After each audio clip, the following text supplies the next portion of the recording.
J.K. Yadav Films present. बोली बोली बाबा बैजूनाथ की जीत रिकॉर्डिंग स्टूडियो सिवान।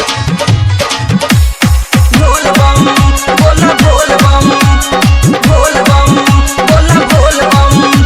सावन के महीना जब से आइल बावे सबे के रंग में रंगाइल बावे। सावन के महीना जब से आइल बावे सबे के रंग में रंगाइल बावे।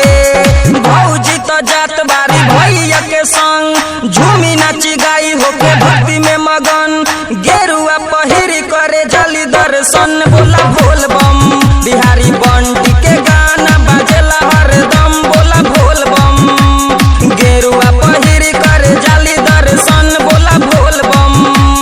सावन के महीना जब से आइल बावे सबे के रंग में रंगाइल बावे। सावन के महीना जब से आइल बावे सबे के रंग में रंगाइल बावे।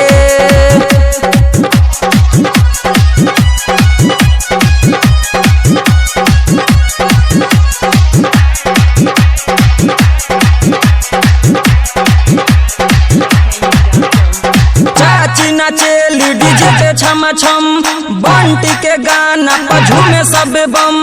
गेरुआ पहिर करे जली दर्शन बोला भोल बम। बिहारी बंटी के गाना बाजेला हरदम बोला भोल बम। बिहारी बंटी के गाना बाजेला हरदम बोला भोल बम। गेरुआ पहिर करे जली दर्शन बोला भोल बम। सावन के महीना जब से आइल बावे सबे के रंग में रंगाइल बावे रंगाइल बावे। बोल बम बोला बोल बम बोल बम बोला बोल बम।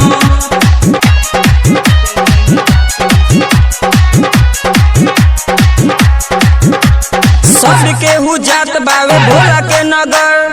कंधवा पर रखी सभे अपना कंवर। भौजी तो जात बारी भैया के संग बोला बोल बम। गेरुआ पहिरी करे जाली दर्शन बोला बोल बम। बंटी के गाना बाजेला हरदम बोला बोल बम। सावन के महीना जब से आइल बावे सबे के रंग में रंगाइल बावे। सावन के महीना जब से आइल बावे सबे के रंग में रंगाइल बावे।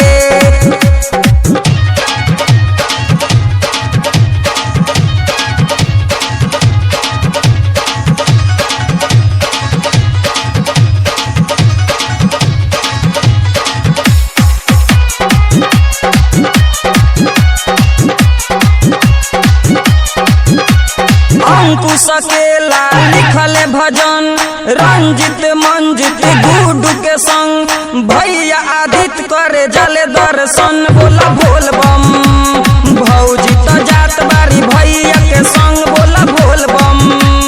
गेरुआ पहिर करे जली दर्शन बोला बोल बम। बंटी के गाना बाजेला हरदम बोला बोल बम। झूमे नाची गाई होके भक्ति में मगन बोला बोल बम। बंटी के गाना बाजेला हरदम बोला बोल बम। Presents by J.K. Yadav Films.